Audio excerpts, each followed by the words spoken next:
Good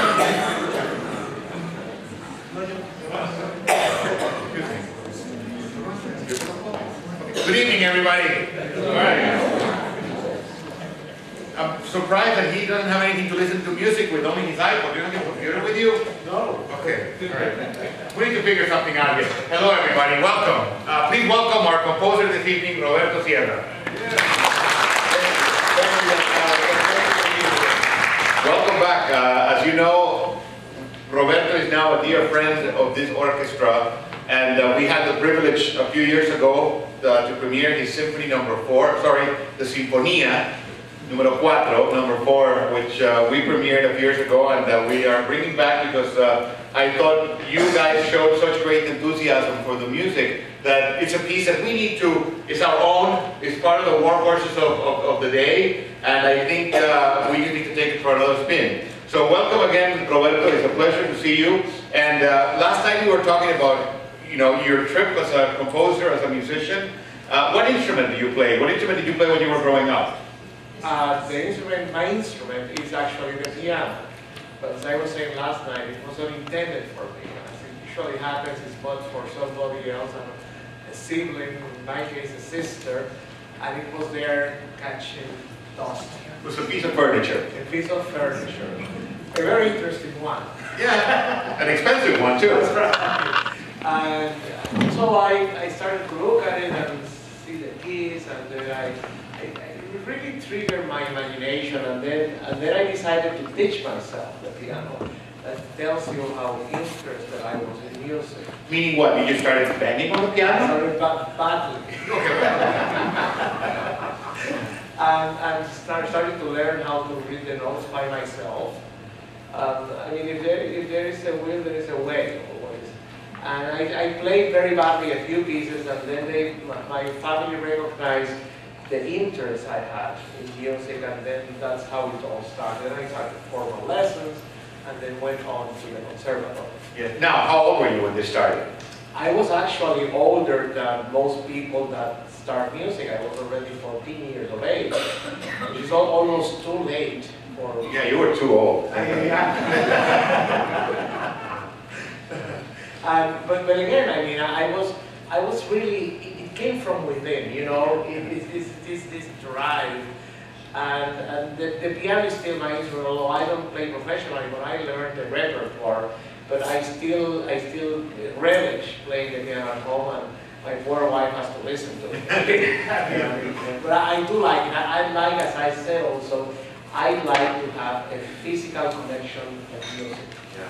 Not only in the abstract, but also in the physicality of it, you know, to provoke the sound myself and to listen it from a close point of view. It's very important for those of us who are musicians. Also, we share the same as composers, as conductors. We actually don't have music. We don't play the music. I mean, we have the stick and we wave it, and without the players, really not much happens. So having actual access to making a sound, you know, where you actually hit something and you hear the sound, we miss that. I mean, I particularly missed my days of being in the back of the orchestra playing percussion. I miss it terribly. I miss the camaraderie of playing in an ensemble. I miss making fun of the conductors. I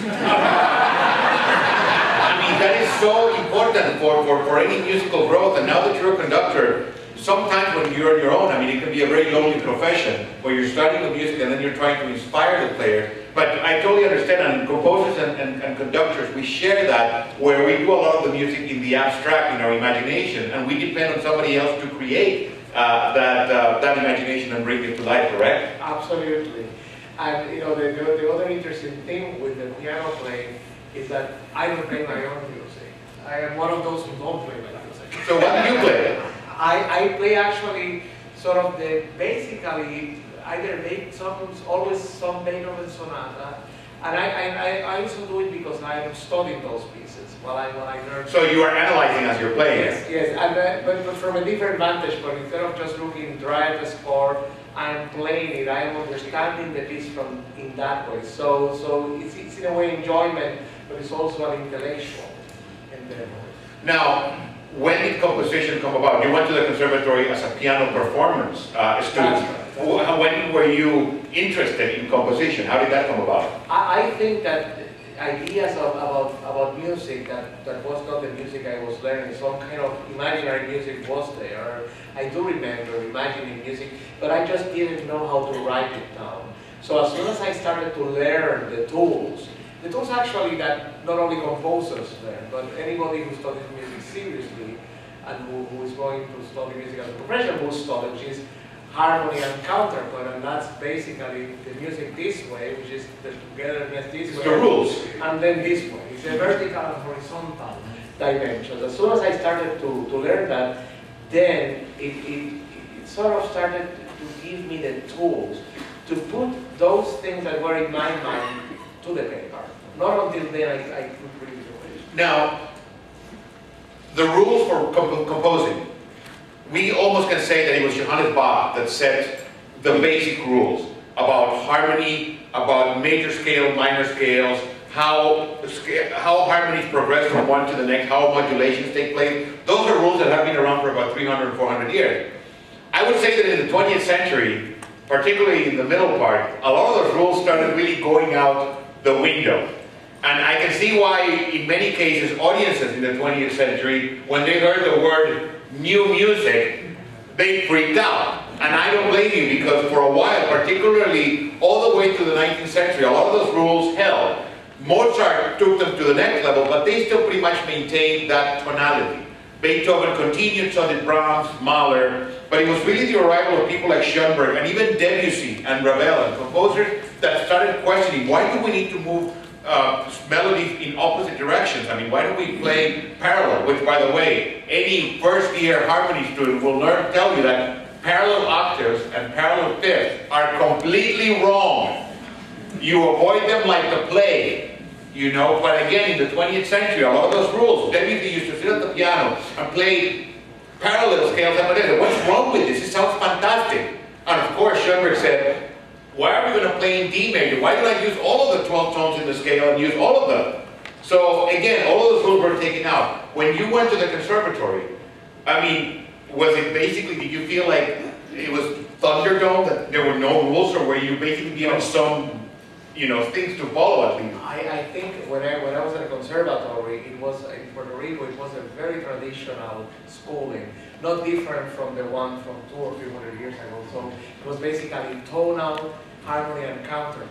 They encouraged that. Well, that's what they taught you. I mean, and I do think at this day and age that in order even to understand Schermerhorn, you have really to understand that thing. Of course, yeah. But that's what I learned. It was later when I went to Europe that I started to discover some of the newer music.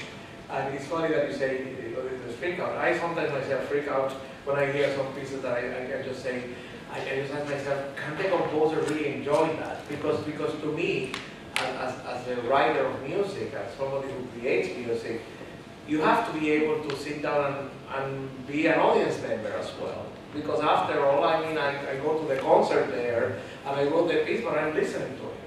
I'm not writing it anymore, listening to it. To me, it's important that the piece I hear is the piece I want to hear.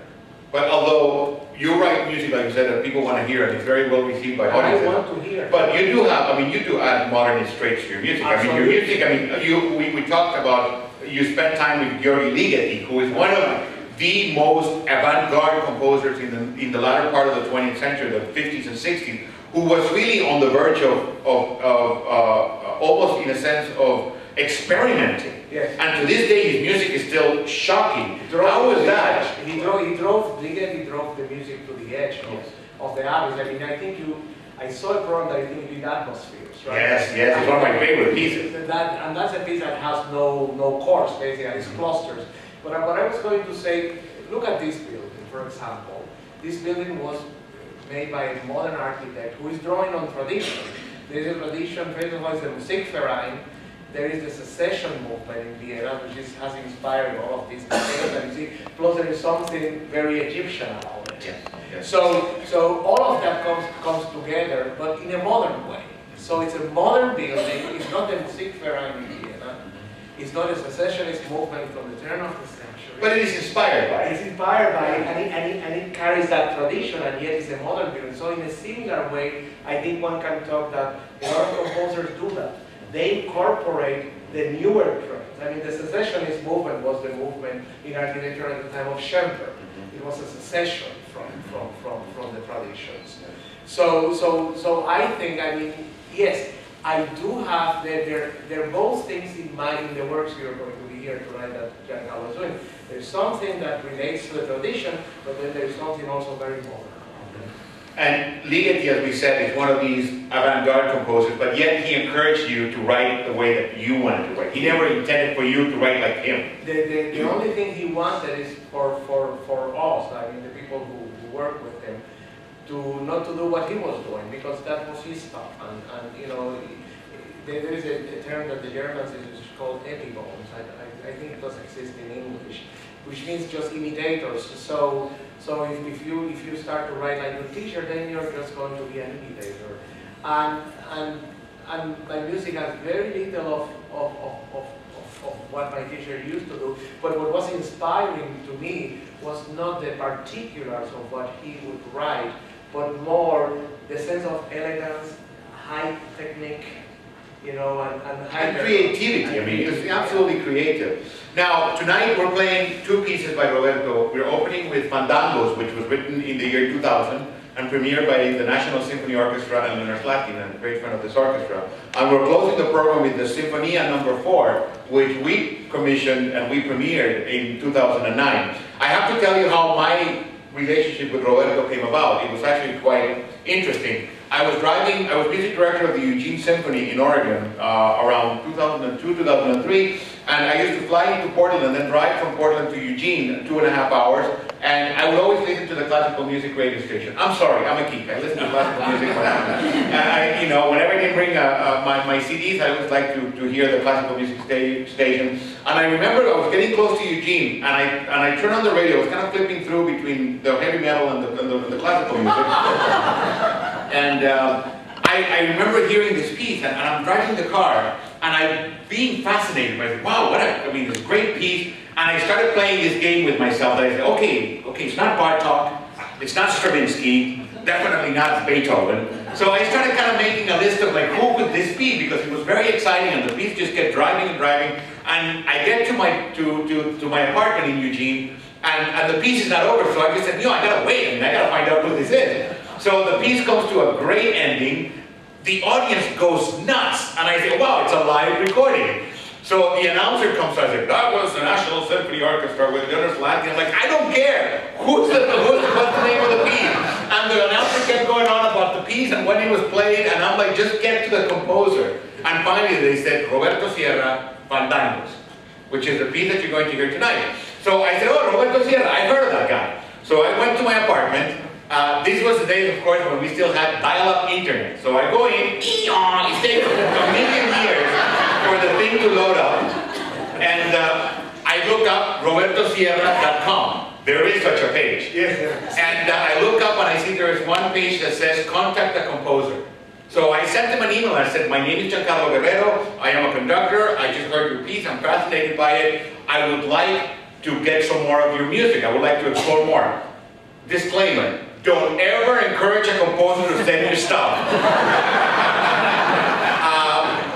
Within a couple of hours, he wrote back to me and he said, oh, Giancarlo, yes, I've heard. I know that you like to champion new music. I'm sending you a FedEx package. And yes, within a couple of days, I got this huge thing with a bunch of scores and music. And over the next few years, I actually was privileged to champion a lot of his music besides Fandangos. I did a few other of his pieces. And it was actually 2 or 3 years when we actually finally met. And now I consider him one of my closest friends, one of my closest colleagues, and more importantly, I am proud to call myself a champion of the music of Roberto, which when I became music director here in Nashville, actually this was the first commission that came about. The symphony came out of a project that was sponsored by the Sphinx organization, which is a group in Detroit that promotes classical music for African American and Hispanic musicians.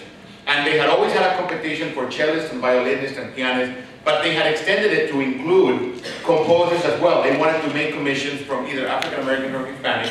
The National Symphony is a part of this organization, so we proposed Roberto, as many orchestras proposed different composers, and I think Roberto's reputation and the fact that the National Symphony was already well known as a great proponent of new American music they liked the proposal, so they gave it to us. So that meant we got the first performance of the piece, and since then the Sinfonia has been played how many times? I think around 20 times. Which in 3 years is a lot. So I really mean it when I say that this is a piece that has become part of the workhorses of today. This is your fourth symphony. Do you have any plans to write a fifth and sixth? Yes, and I hope I can get to the ninth and pass the ninth. yeah. So you're not afraid of preaching that. Most composers, I mean, Mahler, Schubert, I mean, they actually like to hopefully somehow. It's a dangerous number. It's a dangerous number. You know, everybody reaches 9 and that's it. It is an incredible piece of music. It's 4 movements. I think it has it all. I mean, your ability for color. It's always one that has something that has always attracted me to your music. And it's a combination of also what you always say that you're Puerto Rican, and even if you wanted to, you cannot take that out of you. Can you talk a little bit about that? Absolutely. I think it comes in how we express ourselves. And composers, writers, poets, painters, that's what we do. We express who we are.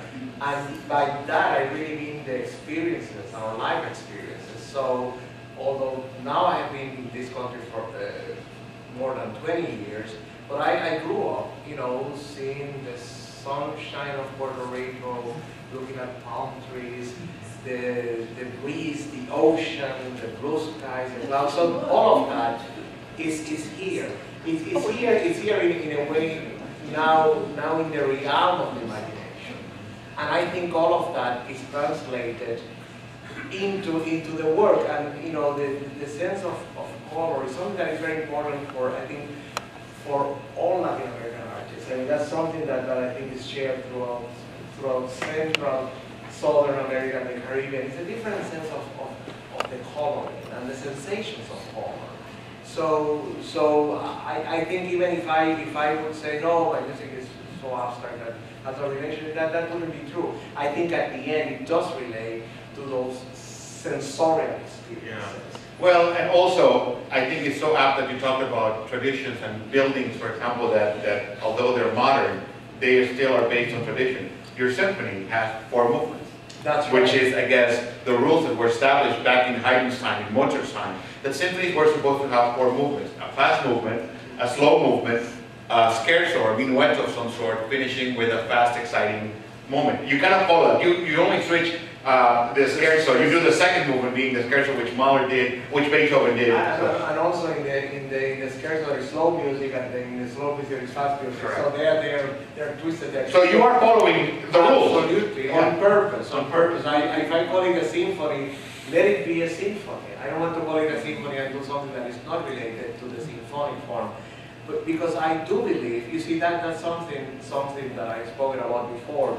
Even if there are the idiosyncrasies of the vernacular language of music that comes to play in this piece, I believe also in sort of universal type of languages and thinking. So I do think that in this venue of these universal languages, that this form, which is basically Central European, you know, Austrian, German, I think is still a wonderful vehicle to do new things and to put forth new ideas. And I believe that. And some people thought that the symphony died, I don't know when, after Sibelius. I don't think so. I think it's actually very much alive, and there's people like you that are keeping it alive. And it's a very exciting for me. It's sort of the grand statement. When you write for a symphony orchestra, that's a grand statement. Yeah. Well, you're in for a special treat tonight, and please thank Roberto for joining us, and we'll see you on the concert.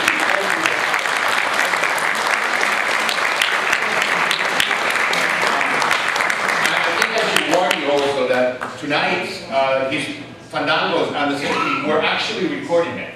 So you're going to be part of the history. We are recording these over the performances this weekend for future release. As you know, we have been very successful over the past couple of years with our recordings, with not only a bunch of Grammy nominations, but actual Grammy wins. And it gives me a special pleasure that we have gotten these accolades with living composers, championing the music of today. More importantly, our recordings, most of them are now being done live. And the reason why I do live recordings is because I want to capture your energy. It is one thing to play this music in a studio-like setting with the microphone, but that sometimes can be very cold. But to play a piece where the audience is there, that puts us a little bit closer to the edge of their seat. So we are very grateful for everything that you bring and the enthusiasm that you bring because it really puts all of us in a greater state of mind to bring the best possible musical product that we can think of. So you're in for a special treat historically, and you're going to be part of these recordings. So look forward to seeing the release sometime in the spring, whenever they get to put these things and print them. I don't know how that happens.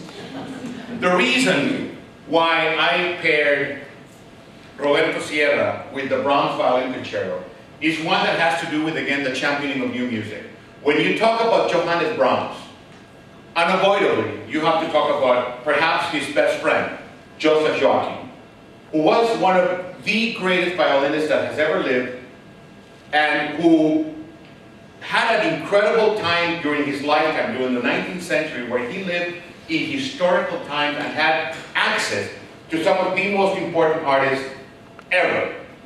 To give you an example, Joseph Joachim had his debut when he was 8 years old. Mendelssohn, Chopin, Cherubini, Donizetti, they're alive. At age 8, his debut is called as the next Paganini.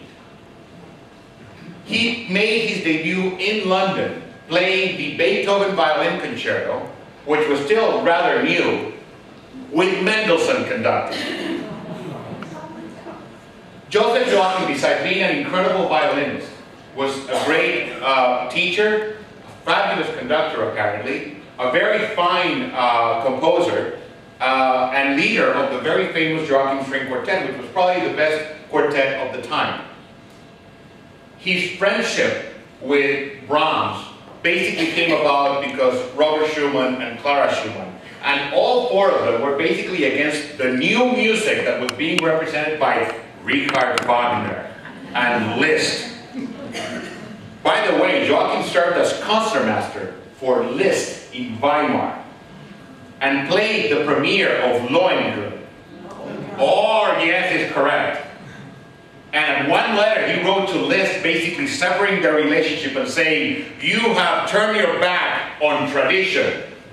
And all of this new music, all of this friendship with this new guy, Wagner, you're destroying the tradition. We've heard that before, haven't we?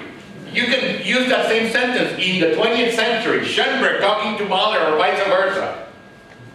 Here is Brahms and Schumann and Joachim standing up for tradition, while Wagner and Liszt are taking music in a completely different, scary direction. So Joachim and Brahms are very, very, very dear friends. Joachim becomes a champion of his music, becomes somebody that not only encourages him and plays his music, but more importantly, gives him advice. Most of the pieces of Johannes Brahms, the ones that we know the most, at some point, they went through the magnifying glass of Joachim. You see, Brahms always showed him everything. And said, here, I'm writing this new piano concerto. And Joachim will send back all sorts of recommendations, many of which were actually taken up by Brahms. He respected him that much. Joachim was an incredible fiddle player and really inspired people like Dvorak and Bruch to write concertos. Schumann wrote a concerto for him. He was a fabulous player in a time, in the 19th century, where there weren't that many violin concertos to begin with. In reality, the only two concertos by all standards were Beethoven and Mendelssohn. And actually, we have to thank Joachim for putting those pieces on the repertoire, because it was his insistence on playing this new music that allowed other players to get to know it. Remember, it takes somebody to grab the music of the day and present it, otherwise it will disappear. If we don't play the music of Roberto Sierra, it will easily disappear. Somebody has to play it. So we always have to put this into perspective. The first idea of the violin concerto actually takes place in 1878. Brahms is vacationing in Lower Austria, in Lake Worth. And he wrote a letter to Joachim saying that he loves his stay in this place because this place is so rich with melodies that you have to be careful not to step in them. And he said, I think this might be time for me to write a concerto for you. I want to write you a violin concerto, and this is the summer of 1878, and he wrote the piece so fast that basically the piece was ready to be premiered on January 1st, 1879. Only about 5 or 6 months later, in Leipzig, 20 years to the date that he premiered the first piano concerto in Leipzig, and the audience hated it. So here he was again, 20 years later, with the same audience, trying out again, but this time with a violin concerto. Granted, by this time, Brahms is an eminence. By this time, there's great interest in this new violin concerto. First, because it was written at a time that, again, there were not that many pieces for the instrument.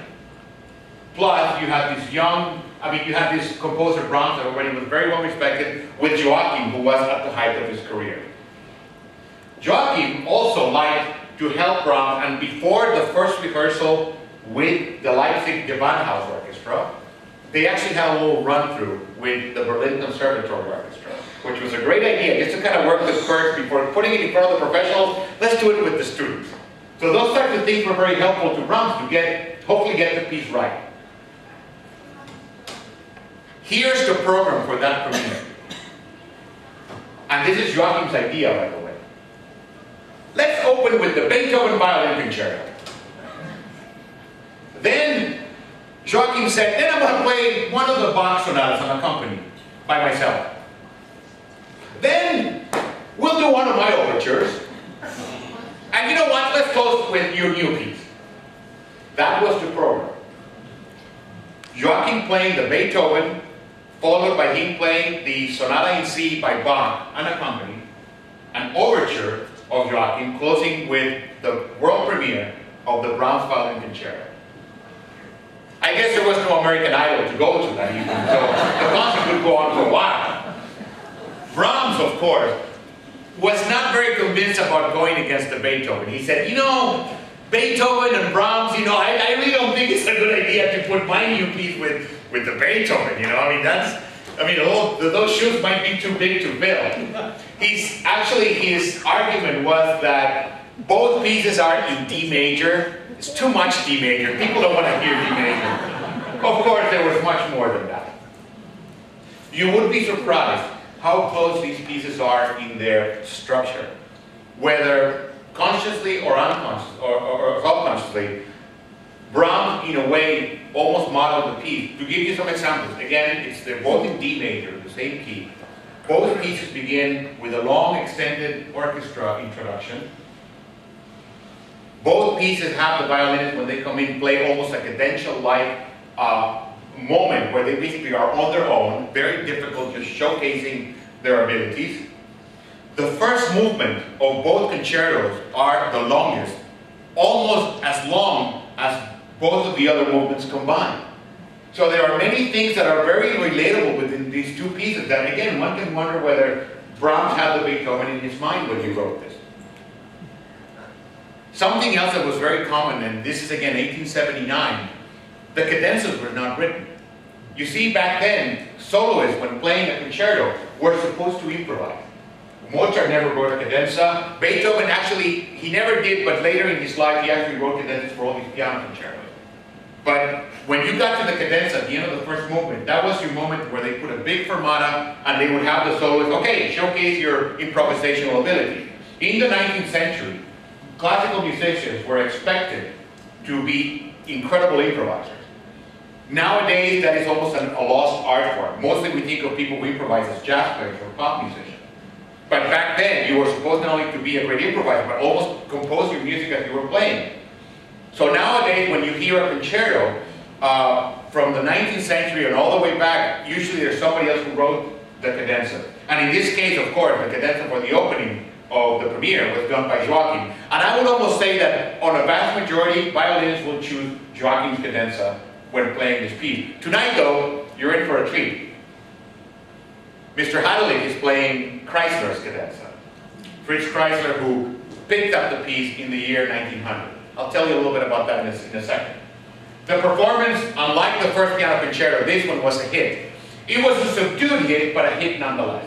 A lot of it had to do with Joachim. Joachim was such a superstar that Brahms later related to a friend of his in a letter that cadenza, the audience started clapping. Remember, we talked about clapping between movements and all that.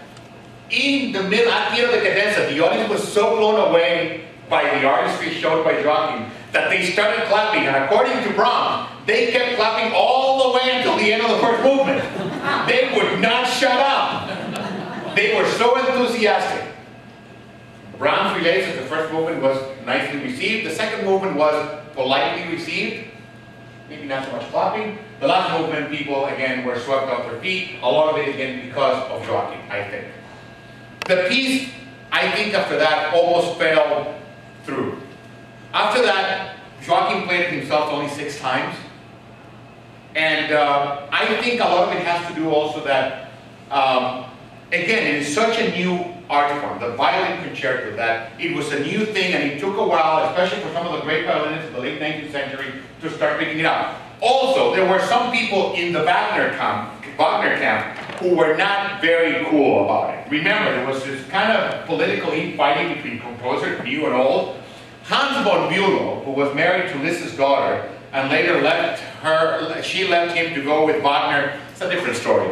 Hans von Bülow used to say very loudly that Max Bruch wrote a concerto for the violin and Brahms wrote a concerto against the violin.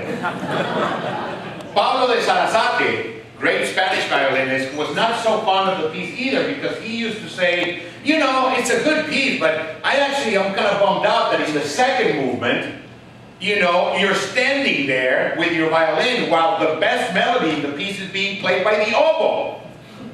The second movement actually has one of the greatest oboe solos in the repertoire. So Sarasate had an issue that he has to sit there, like again, somebody else is taking all of the accolades. Fritz Kreisler, in 1900, picked up the piece. And from then on, he never looked back. Fritz Kreisler did the first recording in 1926 and inspired a new generation of great violinists to say, you know, this is a piece that deserves to be in the repertoire. And to this day, anybody who wants to even be considered a serious violin soloist, this has to be in your repertoire. It is 3 movements. It is everything you expect a romantic concerto to be. It has passion. It has virtuosity. It has fireworks. Like Brahms, which is one of the things about the language, the rhythm will mess you up. This is before Stravinsky.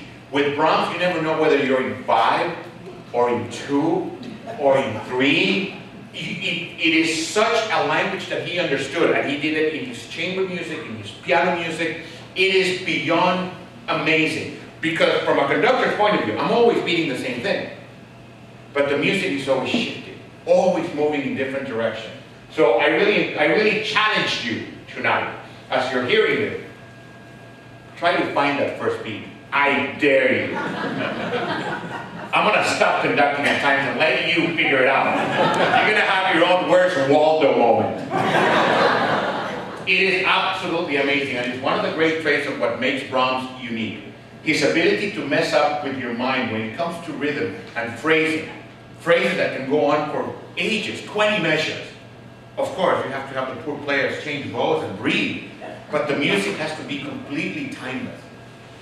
Brahms, to me, is, I always think of his concerti, not really as concertos. They are symphonies for violin, symphonies for piano. They are so robust, they are so emotional. I encourage all of you, over the next couple of days, go on YouTube. You can find recordings of Joseph Joachim from 1903. Really bad cylinder recordings of him playing Brahms, the Brahms Hungarian dancer. He was 72 at the time, you know, but you can still, the bow arm is very much in control. What I want you to listen when you go and check this out, this is from a man that, again, played and learned the Mendelssohn Concerto with Mendelssohn. And basically we owe him for, you know, bringing the Beethoven into life. The performance practices of the 19th century, a lot of glissandos, a lot of portamento, which nowadays we consider we never do, but I guess back then it was very common to do. If you even want to be more proactive, there is actually a recording, cylinder recording from 1889 of Brahms. Brahms himself playing his first Hungarian dance on the piano. You can barely hear it. But the one thing that is unmistakable, and Brahms, something that he had to live with all of his life, if you see pictures of Brahms, very big man, long beard, you know, looked like Santa Claus. He had a very high-pitched voice. Go check out this YouTube thing because he starts himself introducing and saying, you know, I'm Dr. Hannes Brahms. And it is hilarious because you look at the picture and the voice just does not go with the image. And the piano playing, you can barely make it. But again, it gives you a window of performance practices in the 19th century. It is, as a historical testament, it is incredible. Tonight we're also playing the Habanera by Emmanuel Chabrier, which is based on the same Habanera of Carmen and, you know, the bum, you know the tune. There's not much to say about the piece. It's a really beautiful piece. You're going to love it. Enjoy the concert. Thank you.